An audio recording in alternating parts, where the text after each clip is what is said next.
नमस्कार दोस्तों, मैं डॉक्टर आदित्य शर्मा। दोस्तों, हम आज एक नेक्स्ट क्लास लेके आए हैं जिसमें हम पढ़ने वाले हेमेटोलॉजी के बारे में। दोस्तों, यहाँ पे हेमेटोलॉजी का मतलब होता है स्टडी ऑफ द ब्लड। ठीक है दोस्तों, अपन जो ब्लड से रिलेटेड जितनी भी चीजें हैं उसको डिस्कशन करेंगे। दोस्तों, यहाँ पे मोस्टली हम यहाँ पे ब्लड से रिलेटेड जो भी बीमारियां हैं दोस्तों उसको डिस्कशन करेंगे। दोस्तों, मैं जब भी आप हमारे चैनल पे आते हैं दोस्तों, तो मैं आप सबसे पहले आपसे एक ही रिक्वेस्ट करता हूँ, जब भी आप हमारे चैनल पे आए तो हमारा जो सरल होम्योपैथी के नाम से जो चैनल है दोस्तों, उसको आप जरूर सब्सक्राइब कर लें, जिससे कि आपको आने वाले समय में जो भी हर वीडियो है हर प्रकार की वीडियो आपको मिल सकेंगे, जिससे आपके एग्जाम में बहुत ज्यादा लाभ होने वाला दोस्तों। ठीक है दोस्तों, हम आगे चलते हैं।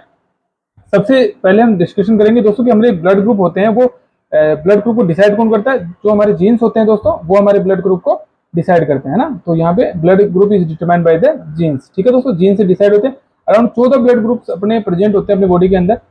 नॉन लाइक एबीओ होता है एक, तो एक आरएच होता है। आरएच उसमें ओ जो इसमें एंटीजन नहीं होता, आरएच पॉजिटिव आरएच नेगेटिव जो भी होते हैं, और एबी पॉजिटिव ए ओ ऐसे काफी जो ग्रुप्स हैं दोस्तों, इनको मिलाकर के बनते हैं। लगभग 14 ब्लड ग्रुप हैं दोस्तों। आज लेकिन दोस्तों, जैसे आज मैं लगभग 2 तारीख को एक अपना जो वीडियो बना रहा हूँ 2/8/2025 को दोस्तों, तो वहां पे आज मैंने अखबार में देखा था कि एक ऐसा व्यक्ति मिला है जिसका ब्लड ग्रुप बिल्कुल किसी से मैच ही नहीं खाता जी। आज तक कोई ऐसा ब्लड ग्रुप नहीं बना है जिसका वो ब्लड ग्रुप प्रेजेंट है दोस्तों। तो वहां पे एक स्टडी हुई है दोस्तों, तो वहां उसमें डिसाइड हुआ कि एक नया ब्लड ग्रुप खोजा गया है। ठीक है दोस्तों, तो उसको भी आप देख सकते हैं।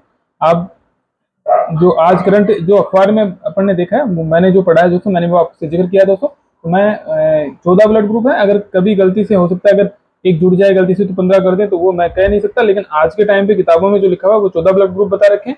लेकिन अगर जो आज ब्लड ग्रुप जो खोजा गया उसके बाद में कितने होंगे कितने नहीं होंगे वो आगे डिसाइड होगा दोस्तों। लेकिन अपने को अभी तक अगर क्वेश्चन आता है तो अपने को 14 ब्लड ग्रुप ही आंसर करना है। ठीक है दोस्तों, तो जो ब्लड ग्रुप है, ठीक है, ए ब्लड ग्रुप, अब जो ब्लड ग्रुप है ना दोस्तों, ए ब्लड ग्रुप लगभग 22% पॉपुलेशन में ए ब्लड ग्रुप पाया जाता है। ठीक है, और जो 33% पॉपुलेशन है उसके अंदर होता है बी ब्लड ग्रुप, और जो ए बी होता है वो होता है 5% में, और आर एच जो होते हैं ओ वाले ओ जो ब्लड ग्रुप है वो 40% पॉपुलेशन में। ठीक है दोस्तों, तो ये अपने कुल मिला के ब्लड ग्रुप है। ठीक है, R H antigen present only on the surface of the red blood. जो आर एच एंटीजन होता है दोस्तों, जो इसमें जैसे ओ ब्लड ग्रुप इसमें एंटीजन नहीं होता, जो आर एच एंटीजन होता है वो प्रेजेंट होता है वो रेड सेल्स की सरफेस से प्रेजेंट होता है। अराउंड 93% जो पॉपुलेशन है उसके आर एच पॉजिटिव होते हैं वो। ठीक है, R H negative R H positive दोनों होते हैं, लेकिन यहाँ पे जो 93% पॉपुलेशन है वो आर एच पॉजिटिव होती है। एक दोस्तों, ये एक क्वेश्चन के बारे में अपने जिक्र किया दोस्तों। ये क्वेश्चन काफी एग्जाम में बना, लगभग आज तक जितने एग्जाम होते हैं मोस्टली उसी एग्जाम में ये क्वेश्चन बहुत ज्यादा बार पूछा गया है दोस्तों ना। तो ये एरिथ्रोब्लास्टोसिस फेटालिस क्या होता है। इसमें जो फीटस होता है दोस्तों वो तो होता है आर एच पॉजिटिव, और जो मदर होती है वो होती है आर एच नेगेटिव। ठीक है दोस्तों, तो इसका क्वेश्चन यही पूछा जाता है कि इरिथ्रोब्लास्टोसिस फेटालिस के अंदर कौन सा ब्लड ग्रुप पॉजिटिव प्रेजेंट होता है ना। तो वहाँ आर एच पॉजिटिव तो होता है फीटस, और मदर होती है वो आर एच नेगेटिव। ठीक है दोस्तों, इसको अच्छे से देख लेना। Duodenal ulcer and gastric ulcer is common in O blood group होता है, उसमें ये duodenal ulcer gastric ulcer O blood group वाले में ज्यादा होते हैं, और जो स्टमक कैंसर होता है वो ए ग्रुप वाले ब्लड ग्रुप में ज्यादा होता है। सिकल सेल एनीमिया जो ऑटोसोमल रिसेसिव डिसऑर्डर होता है दोस्तों। अब लाइफ स्पान जो अब देखो दोस्तों, यहाँ पे अपन ने एक नेक्स्ट किया जिक्र, अब एक अलग से क्वेश्चन बनते हैं यहाँ से कि लाइफ स्पान जो न्यूट्रोफिल्स की होती है वो कितनी होती है 6 से 8 घंटे। ठीक है, प्लेटलेट्स कितनी होती है 10 दिन की, आरबीसी कितनी होती है 90 से 120 दिन की। ठीक है दोस्तों, तो ये एक बार देख लेना, क्योंकि कई बार न्यूट्रोफिल्स की पूछे या आरबीसी की भी तो मोस्टली पूछी जाती है कई बार एग्जाम में। लेकिन अगर किसी अन्य की पूछे, न्यूट्रोफिल की या प्लेटलेट्स की पूछे, तो अपने को याद होना चाहिए कितना इसका लाइफ स्पान होती है। ठीक है, ये इतने घंटे तक जीवित अवस्था में यानी कि जो एक वो होता है ना लाइफ स्पान, ठीक है, ये ब्लड में घूमते रहते हैं, बाकी बढ़ते रहते हैं। ये न्यूट्रोफिल्स होते हैं, प्लेटलेट तो बनती रहती है ना, हर 10 दिन में इनका ये जो नहीं बनती है। ठीक है, human embryo is known as yolk sac. जो ह्यूमन एम्ब्रियो है वो योग सेक के नाम से जाना जाता है in first few week of gestation. ठीक है, अब हिमेटोपोइसिस जो ब्लड फॉर्मेशन होता है, हिमेटोपोइसिस जो आरबीसी का फॉर्मेशन होता है वो occur in liver and spleen during 3rd month of conception से लेकर के तो 2 वीक आफ्टर द बर्थ, है ना। तो वहां कहाँ किससे होता है, लीवर और स्प्लीन से। और जो आफ्टर डेट क्या होता है, बोन मेरो से ब्लड का फॉर्मेशन होता है। इनके 2 वीक तक, जब बर्थ होने के 2 वीक तक तो बनता है यहाँ पे लीवर और स्प्लीन में। उसके बाद में 2 वीक आफ्टर में बर्थ के बाद में वहां बनता है बोन मेरो के द्वारा ब्लड का फॉर्मेशन होता है, आरबीसी का फॉर्मेशन। ठीक है, इरिथ्रोपोइटिन प्रोड्यूस, अब इरिथ्रोपोइटिन हार्मोन होता है वो कौन प्रोड्यूस करता है, किडनी। ये भी ब्लड फॉर्मेशन में हेल्प करता है इरिथ्रोपोइटिन हार्मोन दोस्तों, तो ये किडनी के द्वारा सीक्रेशन होता है इसका। ठीक है, अब एक है अपना रेंज ऑफ नॉर्मल ब्लड, जो रेंज नॉर्मल ब्लड की रेंज क्या है 13 से 18 ग्राम। ठीक है, और जो इसको अपन नॉर्मल लेंगे तो ये 13 से 18 हो सकती है मेल के अंदर, और फीमेल के अंदर होती है 11.5 से 16.5 तक। ठीक है, ये अपने वुमेन्स के अंदर नॉर्मल लेते हैं। ठीक है दोस्तों। अब नेक्स्ट है एनीमिया। एनीमिया में क्या होता है, आरबीसी जो कंसंट्रेशन होता है दोस्तों, हीमोग्लोबिन कंसंट्रेशन जो होता है ब्लड के अंदर below lower limit normal range, यानी जो नॉर्मल रेंज होती है उससे अगर कम बनता है हीमोग्लोबिन का फॉर्मेशन होता है तो वो उसको एनीमिया में लेते हैं। इन मेल्स 13 ग्राम से अगर कम होगा तो उसको 13 ग्राम और उससे ज्यादा होगा तो उसको नॉर्मल लेंगे, उससे कम होगा तो उसको एनीमिक माना जाता है। 11.5 से अगर फीमेल में ग्राम पर डेसीलीटर से कम होगा तो फीमेल में इसको अगर 11.5 से ऊपर या 11.5 से नॉर्मल उससे नीचे होगा तो उसको एबनॉर्मल कम माना जाएगा, एनीमिक माना जाएगा। ठीक है। न्यू बोर्न बच्चा होता है उसमें 15 ग्राम पर डेसीलीटर होता है, लेकिन जो न्यू बोर्न को आफ्टर जो बर्थ है 3 मंथ आफ्टर कितना होता है 9.5 ग्राम पर डेसीलीटर नॉर्मल माना जाता है। ठीक है दोस्तों, ये पढ़ने लायक क्वेश्चन है कि आफ्टर 3 मंथ का क्वेश्चन आ जाए तो वहां पर 9.5 ग्राम पर डेसीलीटर नॉर्मल होता है और जो न्यू बोर्न होता है उसमें 15 ग्राम पर डेसीलीटर तक नॉर्मल होता है। ठीक है।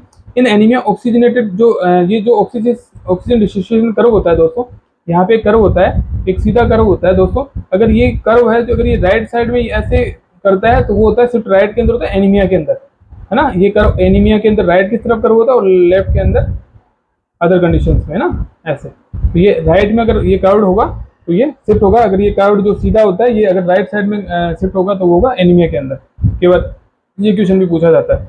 Classification of the anaemia. अब एक होता है ब्लड लॉस की वजह से, तो एक्यूट और क्रोनिक दोनों हो सकता है। एक होता है इम्पेयर्ड रेड सेल्स फॉर्मेशन की वजह से, तो उसमें साइटोप्लाज्मिक मैच्योरेशन डिफेक्ट भी हो सकता है। अब उसमें एक तो हिम सिंथेसिस का डिफॉर्मिटी हो सकता है, तो उसमें हिम में क्या होगा, आयरन डेफिशिएंसी एनीमिया होगा, और जो ग्लोबिन अगर सिंथेसिस में दिक्कत आएगी तो उसमें थैलेसीमिया होगा। ठीक है।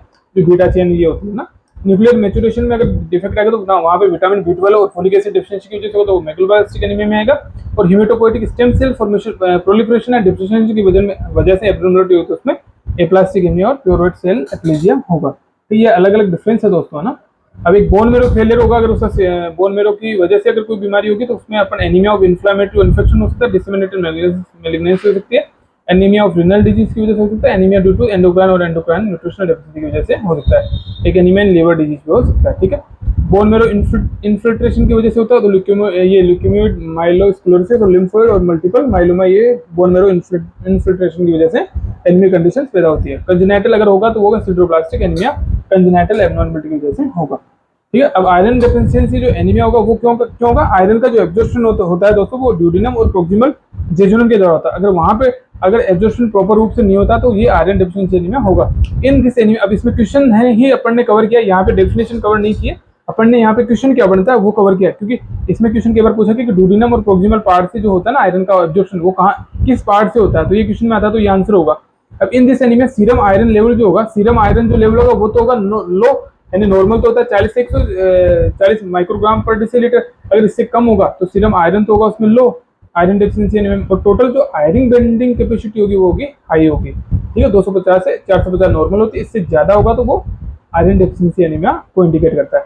एक मेगलोब्लास्टिक एनीमिया होता है, तो इसके अंदर क्या होता है, इंपेयर्ड डीएनए सिंथेसिस होता है दोस्तों। क्यों होता है, विटामिन बी जो 12 होता है उसका जो डेफिशिएंसी होती है उसकी वजह से। अब ये क्यों होती है, उसका एब्जॉर्प्शन सही नहीं होता है, कहाँ नहीं होता है, वो होता है large vowel by the microorganism and site of absorption, और इसकी एब्जॉर्प्शन की साइड क्या होती है, इलियम होती है दोस्तों ना। और ये यहाँ तो क्या है, ड्यूडेनम और प्रोक्सिमल जेजुनम होते हैं, और यहाँ पे जो विटामिन बी12 का जो एब्जॉर्प्शन होता है वो कहाँ होता है, इलियम के अंदर। ठीक है। नॉर्मल रेंज जो होती है वो सीरम के अंदर 280 से 1000 ये पिकोग्राम ऐसे कुछ होता है, मिलीलीटर होता है दोस्तों। ठीक है। और ये सीलिंग टेस्ट क्यों किया जाता है, सीलिंग टेस्ट होता है विटामिन बी12 की डेफिशिएंसी को पता करने के लिए। तो कई बार ये भी क्वेश्चन पूछा गया, सीलिंग विटामिन बी12 की डेफिशिएंसी को पता करने के लिए कौन सा टेस्ट किया जाता है, तो सीलिंग टेस्ट होता है। ठीक है। नॉर्मल रेंज सीरम जो फोलेट होता है उसकी 6 से 18 ग्राम नैनोग्राम पर एमएल होगी मिलीलीटर। ठीक है दोस्तों, यहाँ पर्नीशियस एनीमिया होता है, in this anaemia intrinsic factor secretion का वो क्या था, स्टॉप हो जाता है, और उसकी वजह से क्या होगा, और वो क्यों होता है, वो होता है गैस्ट्रिक म्यूजा की एट्रोफी की वजह से। ठीक है। एक होता है हेमोलाइटिक एनीमिया। अब हेमोलाइटिक होता है जो रेड सेल डिस्ट्रक्शन होता है उसकी वजह से होता है, increase rate of red cell destruction. अगर इसकी रेट जो होगी, अगर रेड सेल डिस्ट्रक्शन की रेट ज्यादा होगी, रेटिकुलो आरई सिस्टम जो होता है, reticuloendothelial system RE system के अंदर, तो और एक्स्ट्रा वेस्कुलर हेमोलाइसिस होगा, इस मोस्ट कॉमन कोज होता है haemolytic anaemia. Peripheral blood smear जो उसके अंदर एक तो ब्लड सेल्स और टीयर ड्रॉप सेल्स पाई जाती है, तो ये भी यहाँ क्वेश्चन बना हुआ है, ये भी क्वेश्चन पूछा गया है दोस्तों, है ना। अब ये ग्लूकोज 6 फास्फेट डिहाइड्रोजनेज एक ये होता है, एंजाइम होता है दोस्तों, ये क्या करता है, प्रोटेक्शन करता है अगेंस्ट मलेरिया से। ठीक है। अब ये इसकी डेफिशिएंसी कब होती है, हेमोलाइटिक एनीमिया में इसकी डेफिशिएंसी हो जाती है, तो ये ग्लूकोज है ना। पेशेंट विद हीमोग्लोबिन, ये सिकल सेल एनीमिया में होता है, जो एस शेप हीमोग्लोबिन होता है। अब ये किससे पार्शियल प्रोटेक्शन अगेंस्ट करता है, फाल्सिफोरम मलेरिया से। ये तो करता है जो ग्लूकोज 6 फास्फेट डिहाइड्रोजिनेज से किससे प्रोटेक्शन करता है, मलेरिया से, अगेंस्ट मलेरिया। और एक जो ये जो स्पेशली एस हीमोग्लोबिन एस होता है, जो सिकल सेल एनीमिया की जो हीमोग्लोबिन होता है, वो किससे करता है, फाल्सिफोरम मलेरिया से प्रोटेक्शन प्रदान करता है। अब जो हेमोलाइटिक एनीमिया होगा उसमें क्या होगा, प्रेजेंट होगा Heinz body found in glucose 6 phosphate dehydrogenase deficiency haemolytic anaemia. इसमें हेंज बॉडी प्रेजेंट होगी, होवेल बॉडी होगी फाउंड इन। अब ये होवेल बॉडी किसमें होती है, Howell's body sickle cell anaemia में होगी। In sickle cell disease deletion of B globin genes on the chromosome 11। अभी बीटा जो चेन होती है, बीटा ग्लोबिन चेन, उसके अंदर डिलीशन होता है क्रोमोसोम 11 नंबर के क्रोमोसोम में, उसकी वजह से सिकल सेल डिजीज प्रेजेंट होती है। Valine is substituted for glutamic acid on beta polypeptide. अब इसमें ये क्वेश्चन आता है कि बार ये वेलिन इज ये क्वेश्चन पूछा जाता है, valine is substituted by for glutamic acid on beta polypeptide chain.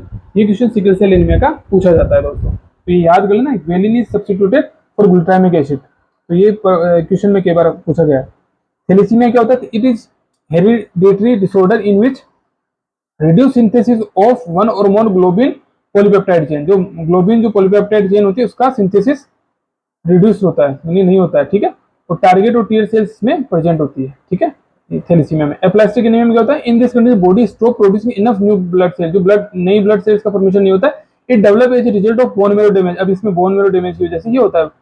ये bone marrow damage present at the birth भी हो सकता है, आफ्टर एक्सपोजर टू रेडिएशन और कीमोथेरेपी और टॉक्सिक केमिकल्स की वजह से। सम ड्रग्स हो सकती है इन्फेक्शन, जैसे कोविड के अंदर भी ये दिक्कत आई थी।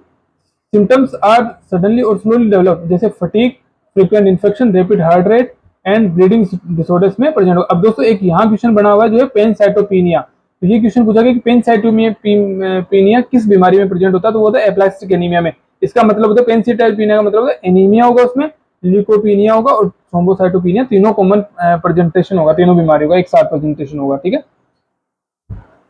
अब दोस्तों एक पूछा था प्राइमरी लिम्फोइड ऑर्गन कौन से हैं, तो वहाँ वो है अपने बोन मैरो और थाइमस, ठीक है। तो bone marrow produce immune cell including T और बी सेल्स। जो बोन मैरो होती है वो तो कौन क्या प्रोड्यूस करती है, इम्यून सेल टी और बी सेल्स, ठीक है। और थाइमस सेल्स होती है वो कहती है टी सेल्स, ठीक है, only T cells, mature T cells, ठीक है। सेकेंडरी, अब ये तो प्राइमरी लिम्फोइड ऑर्गन तो ये है। अब सेकेंडरी लिम्फोइड ऑर्गन अगर पूछ ले गलती से तो वो लिम्फ नोड्स होते हैं, स्प्लीन होता है, रुमाट यानी म्यूकोसा, एसोसिएटेड लिम्फोइड टिश्यू, ये होते हैं। यानी कि प्राइमरी जो लिम्फोइड ऑर्गन पूछे तो वहाँ बोन मैरो और थाइमस को ही आंसर करना है दोस्तों ना। सेकेंडरी अगर गलती से पूछे तो फिर ये आ जाएंगे, और अगर कॉमन पूछे कि लिम्फोइड ऑर्गन का तो लिम्फोइड में सारे ऑर्गन आते हैं। अब ऑटोग्राफ्ट क्या होता है, अब ये क्वेश्चन के बारे आता है। ऑटोग्राफ्ट डोनर और रेसिपिएंट दोनों सेम इंडिविजुअल होते हैं, ठीक है, दोनों एक ही व्यक्ति के अंदर दोनों का ट्रांसप्लांट होना किसी चीज का। आइसोग्राफ्ट का मतलब होता है डोनर और recipient is the same genotype, a tissue organ transplant between the two individual who are genetically identical. Such जैसे आइडेंटिकल ट्विन का मतलब जैसे कि दो जो जुड़वा होते हैं, जुड़वा जो व्यक्ति होते हैं उनके अंदर के किसी ऑर्गन का ट्रांसप्लांट होता है तो उसको आइसोग्राफ्ट कहते हैं। एलोग्राफ्ट होता है डोनर और जो रेसिपिएंट होता है वो दोनों अलग होते हैं। Donor is same species but different in genotype, ठीक है। ट्रांसप्लांट ऑफ टिश्यू और an organ one individual to another same species के इंडिविजुअल के अंदर अगर होता है तो उसको एलोग्राफ्ट बोला जाता है। ये डेफिनेशन अच्छे से समझ लेना दोस्तों ना, ये डेफिनेशन के बेसिस पे पूछा जाता है कि अगर ये दोनों रेसिपिएंट इज सेम जीनोटाइप और अगर ऑर्गन का टू इंडिविजुअल आइडेंटिकल के अंदर ग्राफ्ट किया जाता है तो उसे क्या बोला जाता है। ऑटोग्राफ्ट में क्या होता है, अगर डोनर और रेसिपिएंट अगर सेम इंडिविजुअल है तो उसको क्या बोला जाएगा, ऐसा दे देते हैं वहाँ। ऑटोग्राफ्ट, आइसोग्राफ्ट, एलोग्राफ्ट और जीनोग्राफ्ट बोल सकते हैं। अब जीनोग्राफ्ट क्या होता है, जीनोग्राफ्ट होता है donor is different species from the other recipient, यानी इसमें स्पीसीज ये लोगे, ठीक है, species both are from different species, दोनों डिफरेंट स्पीसीज के होंगे। पीसीओडी क्या होता है, पीसीओडी पढ़ने दोस्तों पहले भी जिक्र किया आपने कई बार क्लासों में, तो ये स्टीन लेवेंथल सिंड्रोम भी बोलते हैं इसको। इसके अंदर क्या होता है, एक्सेसिव एंड्रोजन प्रोडक्शन होता है, एंड्रोजन हार्मोन का प्रोडक्शन एक्सेसिव होता है। इन पीसीओडी मेनी स्मॉल सेक शूट्स जो डेवलप हो जाती है ओवरी के अंदर, यानी कि छोटे छोटे ऐसे सेक फ्लूइड ऐसे बन जाती है, ठीक है, फोलिकल्स साइज में, ठीक है, सिस्ट बोला जाता है। स्मॉल फ्लूइड फिल्ड सिस्ट जो कंटेन इमेच्योर एग्स होते हैं इनमें, these are called follicles. PCOD जो more common endocrine disease affected 5 से 10% को अफेक्ट करता है। सिम्टम्स क्या होते हैं, इरेगुलर पीरियड हो सकते हैं, ओबेसिटी हो सकती है, इंसुलिन रेजिस्टेंस हो सकता है, टू मच एंड्रोजन का हार्मोन सीक्रेशन होता है, पॉलीसिस्टिक ओवरियन हो सकती है। अदर सिम्टम हो गए, इसमें हिस्ट्रीजन भी प्रेजेंट हो सकता है, alter lipid profile increase, LDL decrease है ना, ये भी हो सकता है। Excessive androgen production lead to peripheral aromatisation and convert to oestrogen, है ना। इन पीसीओडी एंडोमेट्रियल हाइपरप्लेजिया हो सकता है, डिक्रीज एफएसएच और इंक्रीज एलएस, ये भी क्वेश्चन याद रखना, इसमें एफएसएच का लेवल डिक्रीज होता है तो इंक्रीज एलएच का लेवल, ल्यूटिन हार्मोन का लेवल बढ़ जाता है। ठीक है, increase LH stimulate theca sales hypertrophy, ये फिर इसकी हाइपरट्रोफी करता है जिससे इंक्रीज एंड्रोजन प्रोडक्शन की वजह से ना, एंड एनोवुलेशन, और ओवुलेशन नहीं होता है वहाँ पे ना, डिक्रीज प्रोजेस्टेरोन की वजह एमिनोरिया होगा, इनफर्टिलिटी हो सकती है, मल्टीपल सिस्ट इन ओवरी हो सकती है। ठीक है दोस्तों, अभी कैलकुलेट भी है, अगर बीएमआई किसी को देखना तो बीएमआई कैसे करेगा, किसी के व्यक्ति का जो कुल टोटल वेट होगा उसको हाइट जो मीटर स्क्वायर से उसको डिवाइड किया जाएगा। ठीक है, अगर अंडर वेट कब होगा, जब 18.5 से कम होगा, और नॉर्मल वेट होगा 18.5 से 24.9, और ओवर वेट होगा 25 से 29.9, और बीएमआई अगर उससे मोर होगा तो वो ज़्यादा ओवेज में लिया जाएगा। ठीक है, ठीक है दोस्तों, तो यहाँ ब्लड प्रेशर क्या होता है, सिस्टोलिक ब्लड प्रेशर और डायस्टोलिक ब्लड प्रेशर अपन देखते हैं, तो सिस्टोलिक 120 होता है और डायस्टोलिक होता है वो 90 के लगभग होता है ना, नॉर्मल ब्लड प्रेशर ये होता है। ठीक है, ठीक है, यहाँ पे अपन पढ़ लेंगे, इसको ज़्यादा पढ़ने की जरूरत नहीं है, पूछा नहीं जाता काफ़ी दोस्तों, नॉर्मल है। ठीक है, नॉर्मल आई जो होती है, आई अपनी जो नॉर्मल आई का जो विजन होता है वो 6/6 होता है। नॉर्मल अगर कोई पूछे कि आई का विजन नॉर्मल क्या होता है तो 6/6 की वो आंखें नॉर्मल मानी जाती है। एक्सराई जीन अपन ने पहले भी देखा, ये short arm of Y chromosome पे उपस्थित होता है दोस्तों, तो ये सेक्स डिटरमिनेशन करता है ना। ठीक है दोस्तों, और एक तो microtia, microtia abnormality of external ear development in deferred like small और मालफॉर्म ईयर होगा किसी का तो उसको माइक्रोसिया बोलेंगे, और एनोसिया का कंप्लीट एब्सेंस होगा अगर ईयर का तो उसको एनोसिया बोलेंगे। और क्लाइटोरिस जो एनालॉगी ऑर्गन है किसका, पेनिस इन मेल, अगर महिला के अंदर, फीमेल के अंदर जो क्लाइटोरिस होता है वो पेनिस, मेल का जो पेनिस होता है उसके एनालॉगी ऑर्गन होता है। ये एनालॉगी ऑर्गन का भी क्वेश्चन कई बार पूछा जाता है, पढ़ने वहाँ पे जो पढ़ने ऑब्स्टेट गायनेकोलॉजी क्लास की थी उसमें पढ़ने काफी एनालॉगी जो ऑर्गन है उसके बारे में डिस्कशन किया क्वेश्चन आंसर में दोस्तों। Ovaries intraperitoneal organ develop from the genital ridge, अब ये जेनिटल रिज से इसका डेवलपमेंट होता है। Hilus cells present in medulla of ovary, it is homologous to interstitial cell of testis, है ना, तो ये हाइलस जो सेल्स की इंटरस्टिशियल सेल्स ऑफ टेस्टिस के होमोलोगस होती है। फट अब ये क्वेश्चन पूछ के बार पूछो, फर्टिलाइजेशन ऑफ द जो होता है कहाँ होता है, ampullary part of uterine tube यानी फेलोपियन ट्यूब के अंदर, जो यूट्राइन फेलोपियन ट्यूब के जो एम्पुलरी पार्ट होता है दोस्तों वहाँ पे फेलोपियन ट्यूब के अंदर, है ना। फर्टिलाइज लाइफ स्पान जो होती है उसकी ऊसाइड की जो ऊसाइड होता है उसकी 12 से 24 आवर होती है एग की, और स्पर्म की होती है 48 से 72 घंटे। इम्प्लांटेशन अगर रहता है 6 डे ऑफ, है ना, 6 डे का मतलब यानी लगभग 20वें दिन पे। रेगुलर साइकिल 28 दिन का होता है, तो किसी के जो ओवुलेशन होगा वो होगा 14 दिन पे, 14 के अंदर प्लस 6 कर देंगे तो 20 हो जाएंगे, तो 20वें दिन रेगुलर साइकिल के वहाँ इम्प्लांटेशन होगा यूट्रस के अंदर। Embryo can differentiate at the 8th week of pregnancy, है ना, और 8th वीक ऑफ प्रेगनेंसी पे ये 8 वीक पे ये डिफरेंशिएट होता है एम्ब्रियो ना। ठीक है दोस्तों, यहाँ पे अब नेक्स्ट होपर, अभी एक बार कई बार क्वेश्चन ये दोस्तों, हमने एक बार एमपी पीएससी का एग्जाम दिया था मध्य प्रदेश का, तो वहाँ पे ये सेल्स का नाम पूछा था कि ये कहाँ प्रेजेंट होती है होपर सेल्स, ये प्लेसेंटा के अंदर होती है दोस्तों ना। ये वहाँ हमारा गलत हुआ था क्योंकि हमने कभी पढ़ा ही नहीं था, पर जब हम पढ़ते जाते हैं एग्जाम देते जाते हैं हमें नॉलेज होता जाता है दोस्तों ना। इसीलिए हम चाहते हैं कि दोस्तों हम आपको बता दें पहले कि हम एक टेस्ट सीरीज रखेंगे, उसमें लगभग 15 टेस्ट लेने की कोशिश करेंगे, जिससे ये एग्जाम्स में काफ़ी हेल्प करेगी आपको, जो उस एग्जाम से आपको कॉन्फिडेंस आएगा और वहाँ पे आप क्या गलती कर पाते हैं वो पहचान पाएंगे दोस्तों। तो अगर जुड़ सकें तो सभी जुड़ने की कोशिश करें उससे। Foetal blood flow through placenta is about 400 ml per minute. ठीक है, वेजाना जो वेजाना होती है उसकी किससे स्टेबल स्क्वेमस एपिथेलियम से लैंड होती है, बट इन न्यू बॉर्न होती है वो ट्रांजिशनल एपिथेलियम होती है। न्यू बॉर्न बच्चे के अंदर ट्रांजिशनल एपिथेलियम पाई जाती है, और जो नॉर्मली होती है वो स्ट्रेटिफाइड स्क्वेमस एपिथेलियम होती है। पीएच वैल्यू जो न्यू बॉर्न की वेजाना में ये पढ़ने पहले डिस्कशन के लिए 4.5 से 7 होती है। 7 and 6 weeks old child at puberty this will be changed alkaline to acidic and reproductive age में 4 से 5 में पहुंचे, प्रेगनेंसी के अंदर 3.5 से 4.5। ये अपन डिस्कशन काफी बार अपने जो गायनेकोलॉजी की क्वेश्चन आंसर सीरीज उसमें दोस्तों कर लिया है। रिटर्स एक रिटर सिंड्रोम होता है, इसमें रिटर सिंड्रोम में क्या क्या होता है, आर्थराइटिस होता है, कंजक्टिवाइटिस होता है और यूरिथ्राइटिस, तीनों सिम्टम मिलेंगे रिटर सिंड्रोम में। ठीक है, तो एक बार आप पढ़ लें क्योंकि ये भी कई बार ऐसे क्वेश्चन पूछे जाते हैं। Gonococcal most common cause of acute cervicitis, gonococcus जो एक्यूट सर्विसाइटिस का मोस्ट कॉमन कॉज होता है। एक्यूट सेल्फिंजाइटिस इन यंग फीमेल, और एक सेल्फिंजाइटिस का भी मुख्य कारण होता है। एसपीवी 6 और 11 एसिटिल एनोजेनेटल वार्ड, जो एनोजेनेटल जो वार्ड्स होते हैं वो एसपीवी 6 और 11 की वजह से होते हैं, और कोंडाइलोमीटर। ठीक है, एसपीवी 16 और 18 जो सर्विक्स कैंसर होता है उससे रिलेटेड होता है। Most common cause of genital ulcer is herpes, genital ulcer अगर मोस्ट कॉमनली किसी में होते हैं तो उसका कारण क्या होता है, हर्पीज उसका कारण होता है दोस्तों। ठीक है, हर्पीज उसका कारण होगा जेनेटल अल्सर का। ठीक है दोस्तों, देखिए हमारी क्लास यहीं तक है दोस्तों, इससे आगे हमारे नेक्स्ट वीडियो में डिस्कशन करेंगे। हमने ये बहुत थोड़ा जल्दी की है, हमने केवल यहाँ पे जो ब्लड जैसे हेमेटोलॉजी से रिलेटेड जो क्वेश्चंस होते हैं दोस्तों मोस्टली वही डिस्कशन किया है, बहुत ज़्यादा अपन ने फोकस नहीं किया चैप्टर पे, तो यहाँ जो क्वेश्चंस होते हैं वो इंपॉर्टेंट होते हैं दोस्तों अपने लिए। ठीक है दोस्तों, तो मैं यहीं अपनी क्लास खत्म करूँगा। नेक्स्ट हम जल्द अपनी क्लास नहीं लेने वाले दोस्तों। ठीक है दोस्तों, धन्यवाद दोस्तों।